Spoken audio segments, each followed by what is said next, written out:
이것만 보더라도 이게 비상계엄의 요건은 상당히 이제 충족하지 못했던 것이 아닌가.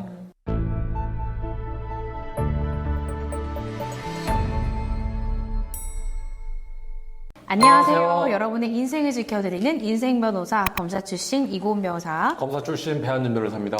네, 저희가요, 화제가 되는 이슈를 다루는 콘텐츠 좀 오랜만에 찍는 것 같은데, 어제 간밤에 난 사태 때문에 저희도 밤잠을 이루지 못했거든요. 그래서 지금 12월 3일자 갑자기 밤, 이 새벽을 틈타서 일어났던 이 계엄 사태에 대해서 변호사가 분석하는 이번 이 계엄 사태 과연 위헌성이 있는가, 법적 쟁점은 무엇인가를 설명해드리고자 급하게 카메라를 켰습니다. 그렇죠. 네. 자, 윤석열 대통령이요, 지난 밤에 갑작스럽게 어떠한 고지도 없이 지금 현 상황이 비상 상황이다라고 규정하면서 대통령으로서 계엄령을 선포를 했습니다. 그러자 이제 얼마 지나지 않아서 국회의원들이 국회 본회의장으로 모였고요. 그 과정에서 군이 국회에 침투하려는 시도들이 있었고요. 헬리콥터가 국회로 오고 또 심지어 군인이 창문을 깨고 국회에 진입을 했고 또 일부 보도에는 국회의원이 그 회의장 안에 들어오지 못하도록 막고 또 어떤 무력적인 것들도 있었다라는 보도까지 나오고 있습니다.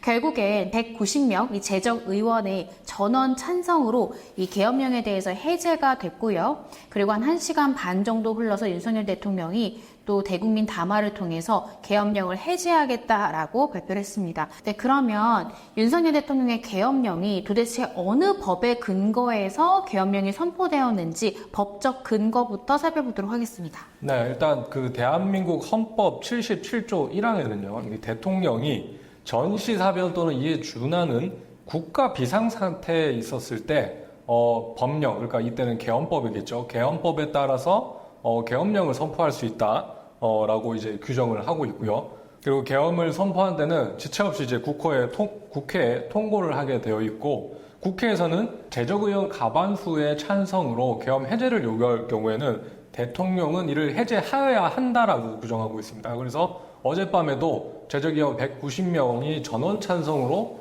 해제 요구를 하자 윤석열 대통령도 계엄을 해제 선포를 했었죠. 네, 그리고 그 계엄령에 따라서 대통령이 포고령 1호를 이제 즉시 발령을 했는데, 그 해당 내용이 이제 6개 조문으로 되어 있지 않습니까? 내용이 뭐 상당히 충격적인데, 1호에는 일체의 정치 활동을 금한다. 제가 생각했을 때는 이 1호에 근거해서 정치인의 정치 활동의 무대라고 할 수 있는 국회를 일단 점령하려고 했던 것 같습니다. 그리고 3항에 언론 출판의 자유를 제한하는 내용이 있고, 또 특이하게 5항에 전공의들이 즉시 복귀하지 않으면 이렇게 써요. 처단한다라고 되어 있습니다. 뭐 이런 이제 굉장히 기본권을 제한하는 포고령까지 발표가 돼 있어서 어제 상당히 진짜 엄중한 그런 사안이 있었습니다.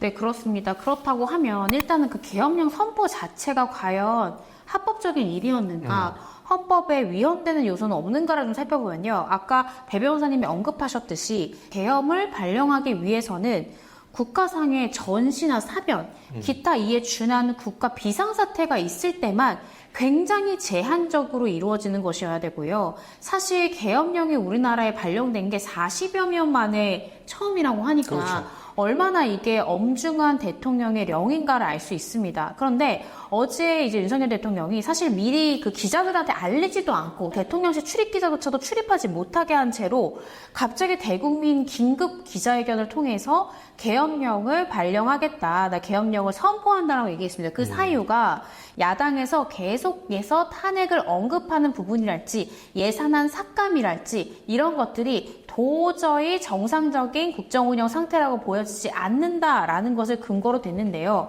과연 이 정도의 요소가 변호사님 생각하시기엔 전시나 사변, 기타 이에 준하는 긴급 사태로 판단이 될 것 같다고 생각을 하세요? 저는 절대 아니라고 생각합니다. 왜냐하면 그 헌법 77조 3항에 비상계엄이 됐을 때 국민의 어떤 기본권이 제한될 수 있는지 그 규정을 보면 답이 있다라고 생각을 하거든요. 네. 거기에 보면 비상계엄이 선포됐을 때는 영장제도, 그 다음에 언론 출판제도, 그 다음에 집회 결사의 자유, 그 다음에 정부나 법원의 권한에서까지 특별한 조치를 할 수 있다고 돼 있어요. 그러면 이런 특별한 조치를 하지 않으면 우리의 어떤 행정, 사법, 언론 출판 내 자유 뭐 이런 것들이 제대로 행사될 수 없고 오히려 비상계엄을 선포해야지만 국민의 기본권이 지켜질 수 있는 상황이어야만 이런 비상계엄을 선포할 수 있는 것인데 지금 대통령이 담화문에서 발표한 비상계엄의 그런 목적이 과연 탄핵을 남발하고 예산안을 일방적으로 삭감한다고 해서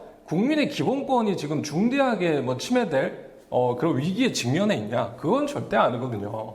그러니까 계엄의 구성 요건 자체가 성립되기 어렵다는 그럼요. 말씀이신 거죠. 네. 두 번째는 왜 국회로 국군을 보냈는가가 좀 중요한 포인트라고 생각을 합니다.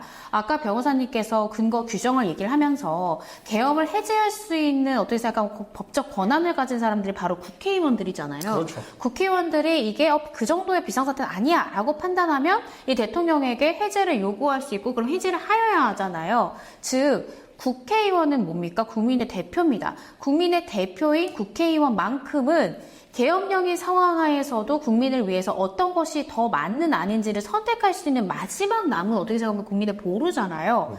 그런데 왜 국회를 막으려고 했을까? 일단은 국회의원들이 모여서 이러한 계엄령이 합당하다 혹은 이건 너무 부당하다 이건 지금 구성요건 해당성 자체가 없다 이걸 의논할 수 있어야 되는데 아예 국회로의 진입을 막았다 또 국회에 창문을 깨고 들어갔다라는 그 이유 자체를 저는 납득할 수가 없습니다. 실질적으로 계엄법을 보시면요. 제13조에 계엄 시행 중이라도 국회의원은 현행 범인을 제외하고는 체포 또는 구금되지 아니한다라고 규정되어 있습니다. 왜 그럴까요? 계엄을 해제할 수 있는 것도 국회의원뿐이기 때문에 아무리 계엄령이 시행되고 있는 중이라도 국회의원의 행동의 자유나 이런 것들에 대해서는 충분히 보장되어야 누군가 이 상황을 끝낼 수 있는 거지 않습니까? 그렇기 때문에 이게 규정되어 있는데 어제 군인들을 보내서 국회를 막고 들어가지 못하게 했다던가 또 그곳에 군인을 침투시키려고 했던 행위 자체가 이거는 헌법의 어떤 요소로 과연 용납이 되는 행위인가라는 생각이 듭니다. 네, 그래서 관련해서 지금 이게 형법 87조의 내란죄가 이제 적용될 수 있는지가 쟁점인데 일단은 조문상으로 보면 충분히 적용될 수가 있습니다.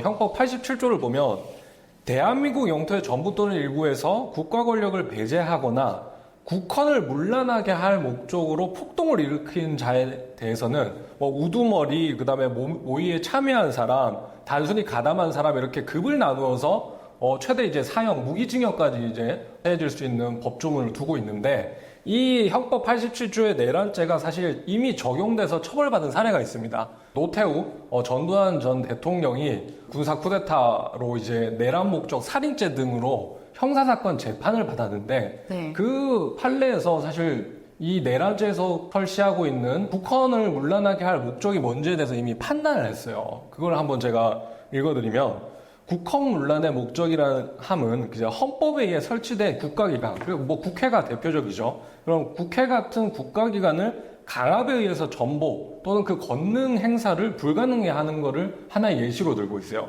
그러면서 그 사례에서도 문제됐지만 국회를 이제 무단으로 점거해서 국회가 사실상 기능을 할 수 없게 하는 거 역시 국헌 문란 목적이다라고 받고 내란죄에 대해서 유죄를 선고했었거든요. 그때 징역 17년인가 나오지 않았던가 싶은데요. 걱정이 되는 건 뭐냐면 지금 윤석열 대통령만 내란죄로 예를 들어 기소되는 게 문제되는 게 아니라 지금 어제 그 국회로 침투했던 건 윤석열 대통령이 아니잖아요. 그 명령을 받고 그 지시를 받고 실제 행동을 했던 것은 군인이잖아요. 그럼 개개의 군인에 대해서도 이런 내란죄의 공범으로 처벌될 수 있는가 이걸 염려해서 어제와 오늘 계속해서 국회의원들이 군과 경의, 상사의 부정한 지시에 대해서 따를 이유가 전혀 없다. 그렇게 될 경우에 본인 또한 형사 책임을 질 수 있기 때문에 이것이 헌법적 가치에 맞지 않는다라는 지시는 따르게 되면 불이익을 받을 수 있다라고 지금 국회의원들이 계속 SNS를 통해서 이야기를 하고 있습니다. 그렇죠. 그래서 저는 걱정되는 게 실제 수장이 지시를 했고 군으로서는 군 체계가 워낙 보수적이고 또 일방적인 지시가 많잖아요. 이걸 따랐던 군인들마저 처벌되는 것이 아닌가라는 생각이 듭니다. 임기 내에 있어서 대통령은 이제 헌법에 따라서 불소추 특권이 있지만 내란죄 같은 경우에는 불소추 특권이 적용되지 않는 죄명이기 때문에 임기 내에서도 바로 이제 수사 재판이 가능한 사안이거든요. 근데 이거는 제가 일단은 과거에 그런 쿠데타 판례에 비추어 보면 충분히 그 수사가 가능한 사안으로 보기 때문에 제 생각에는 임기 내라도 좀 수사가 되지 않을까 하는 그런 생각입니다. 지금 외신들도요, 실시간 타전을 하고 있습니다. 어제 대한민국에서는 한밤중에 정치 드라마가 펼쳐졌다라고 월스트리트 저널도 보도하고 있거든요. 일단 2024년도 대한민국에서 50년 전에 아팠던 그 기억을, 독재시대의 기억을 다시 회상할 수 있게끔 하는 말이 되지 않는 계엄이 선포가 되었고, 또 몇 시간이 지나지 않아서 계엄이 해제됐다라는 것도 외신들도 좀 일제히 보도를 하고 있고, 주가도 폭락했습니다. 그리고 지금 원달러 환율까지도 오르고 있고, 사실은 몇 시간의 그 계엄령 선포가 우리나라의 경제와 또 외국과의 외교 관계에서 굉장히 큰 영향을 미치고 있어서요. 이것에 대한 과연 손해가 어떻게 복구될 것인지 그 부분도 앞으로 향후 좀 지켜봐야 될 것 같습니다. 그러니까 12월 2일까지는 굉장히 평온한 일상을 이제 영유했던 우리 국민들께서 이 12월 3일을 기점으로 오히려 더 이 비상계엄으로 뭔가 더 혼란을 가져오는 상황, 이것만 보더라도 이게 비상계엄의 요건은 상당히 이제 충족하지 못했던 것이 아닌가, 또 이런 거의 반증이라고 생각을 합니다. 윤석열 대통령에 대해서 내란죄로 고발을 했다라는 소식도 들려오고 있는데, 그 해당 사건을 수사할 때 결과적으로 왜 윤석열 대통령이 계엄령 선포와 동시에 국회를 마비시키려고 했느냐, 어떤 의도냐가 사실은 내란죄 성립 여부에 굉장히 중요한 역할이 될 것 같습니다. 비상계엄 사령관과 이 윤 대통령이 어떠한 의도로 제일 먼저 사수하고자 하는 것이 국회가 되었는지, 그게 굉장히 중요할 것 같고요. 또 정말로 국회의원이 국회로 진입한 것을 군이 막은 적이 있는지, 또 지금 무력 사태까지 났다라는 것들도 있는데, 정말로 그런 것들이 있는지가 결국 내란죄 성립 여부에 굉장히 중요한 포인트가 될 것이라고 보여지고요. 지금 탄핵소추안 관련해서도 지금 발의가 됐다라는 소식들이 들려오고 있는데요. 탄핵 절차에서도 이러한 의도, 목적, 이런 것들이 굉장히 중요한 법적 쟁점이 되지 않을까 싶습니다. 또 하나 세 번째 쟁점이요. 과연 법적 절차를 지켰는지 여부도 저희가 봐야 될 것 같은데, 계엄을 선포하기 전에 국무회의를 거쳐야 되고요. 그리고 또 계엄을 해제할 때도 역시나 국무회의를 거쳐야 합니다. 그런데 지금 단독 보도에 따르면 계엄령 선포 전에 국무회의는 있었다, 또 누구는 참석했고 누구는 참석하지 않았다라는 얘기들이 나오는데요. 과연 그 절차가 처음에 선포 전에도 지켜졌는지, 또 해제를 지금 해달라라고 국회에서 요구가 왔을 때 해제를 이야기하기 전에도 역시 심의를 거쳤는지, 사후 심의인지 이제 이런 것들을 좀 더 살펴봐야 될 것 같습니다. 네, 지금 이제 이 내란죄, 내지는 직권남용죄에 대해서 고발이 들어가고 수사가 개시될 텐데, 이미 사실 지금 국방부나 대통령실에서는 관련된 증거인멸을 굉장히 체계적으로 하고 있을 가능성이 높거든요. 빨리 이제 압수수색이 좀 진행이 돼서 왜 이 사람들이 국회를 제일 타겟으로 삼았는지, 그런 것들이 철저하게 규명돼야지 나중에 탄핵 어떤 심판에서도 정확한 판단이 좀 될 수 있을 거라고 생각을 합니다. 네.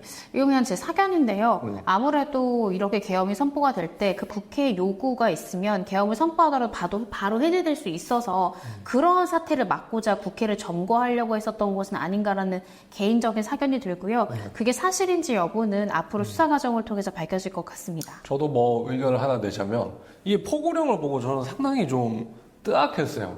사실 이 대통령의 인식이라고 하는 게, 여기 보면 자기의 어떤 그 국정 운영에 방해가 되는 어떤 요소들, 야당, 그 다음에 의사들, 이런 사람들을 적으로 간주하고 처단의 대상으로 이제 삼는다는 것이 굉장히 대통령이 정치력이 많이 부재해 있고 판단력이 조금 흐릿하다, 이런 점에서 정말 저는 걱정입니다. 저희가 어떤 정치적인 여나 야를 떠나서 한 국민으로서 어제 있었던 일에 대해서 저희도 굉장히 법조인이지만 충격을 받았고요. 그래서 앞으로 저희도 이제 한 국민으로서 또 법조인으로서 기여할 바가 있다라고 하면은 충실히 기여를 할 거고, 또 댓글로 이 계엄 사태에 대해서 궁금하신 점이나 저희가 조금 더 법적으로 설명을 했으면 좋겠다라고 생각하시는 부분이 있으시면요, 자유롭게 댓글 남겨주시면 또 빠르게 영상으로 설명해 드리도록 하겠습니다. 오늘 영상 여기까지고요. 향후에 또 계엄 상황이 어떻게 전개되는지 지켜보도록 하겠습니다. 감사합니다.